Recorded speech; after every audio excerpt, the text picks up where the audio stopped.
আচ্ছা, এখন পর্যন্ত চঞ্চল চৌধুরী সম্পর্কে মানুষ যা জানে না সেটাই বলেন। মোটামুটি সবই জানে। একটা কিছু তো আছে নিশ্চয়ই। সবই জানে বলতে এখন আজকে কি আমি করেছি সেটা জানে না।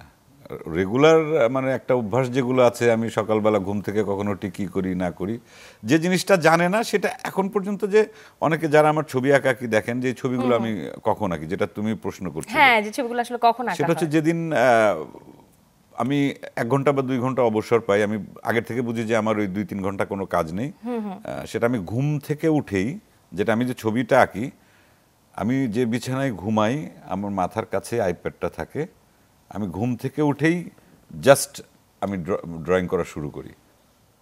আচ্ছা, তার মানে ফ্রেশ হই কিন্তু আরো পরে, ফ্রি সময়টা পেলেই আগে ছবি আঁকা শুরু করি, এবং সেটা হাত মুখ না ধুয়ে আগে আঁকি কিছুক্ষণ, তারপরে দেখা গেল যে তখন হয়তো একটু ফ্রেশ হতে ওয়াশরুমে গেলাম, কিংবা হয়তো আমি সকালবেলা তো আমার বউ আর বাচ্চা ওরা বের হয়ে যায়, ছেলের স্কুল তার অফিসে চলে যায়, তা ওই চাটা ওরা যখন সকালবেলা খায়, 1 কাপ চা আমার জন্য রেখে যায়, ওটা আমি পরে গরম করে খাই।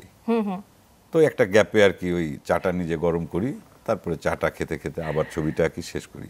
এই ছবি আঁকার আর কি ইতিহাসটা বললাম, এটাই বোধহয় দর্শক জানে না, দর্শক আসলে বুঝতে পারছিল না যে আসলে এটা একটা প্রশ্ন যে এত ব্যস্ততার মধ্যে কখন আসলে ছবি আঁকার সময়টা পাওয়া হয়।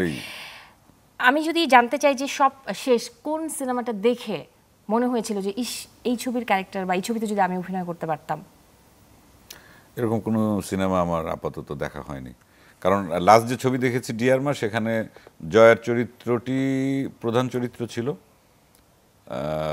জয়ার একটা হাজবেন্ডের চরিত্র ছিল, ওইটা যিনি করেছেন অনেক ভালো করেছেন, আমি মনে হয় না যে তার মতো ন্যাচারাল অ্যাক্টিং করতে পারতাম। আচ্ছা, আমি যে এতগুলো প্রশ্ন করলাম, এর মধ্যে থেকে কোনোটার উত্তর দিতে মনে হয়নি, ইচ্ছে হয়নি, তাও দিয়েছে এরকম? না না না, তা মনে হয়েছে।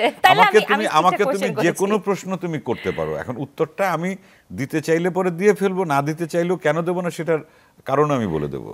এই জন্যই ভালো লাগে দাদা তোমার সাথে আড্ডা দিতে, গল্প করতে খুবই ভালো লাগে। এটা কিন্তু আমাকে অনেকেই ইন্টারভিউতে যাওয়ার আগে বলে যে দাদা আপনাকে কি জিজ্ঞাসা করবো, বা আপনি কি ধরনের প্রশ্ন, মানে বিশেষ করে এটা তো মানে লাইভ কোনো প্রোগ্রাম হলে তো একটু সমস্যায় হয়ে যায়, তবে কোনো সমস্যা নেই, কারণ ওটা তো আমার দায়িত্ব যে তুমি আমার সঙ্গে কথা বলবে, কি কথা বলবে, ওটা যদি আমি ডিফেন্ড করব, আমার যদি কোনো ভুল হয় সেটা আমি তার জন্য ক্ষমা চাইবো, বা যদি কোনো কিছু আমি কথা না বলতে চাই সেটাও বলে দেবো, আর উত্তর থাকলে পরে আমার উত্তর দেবো।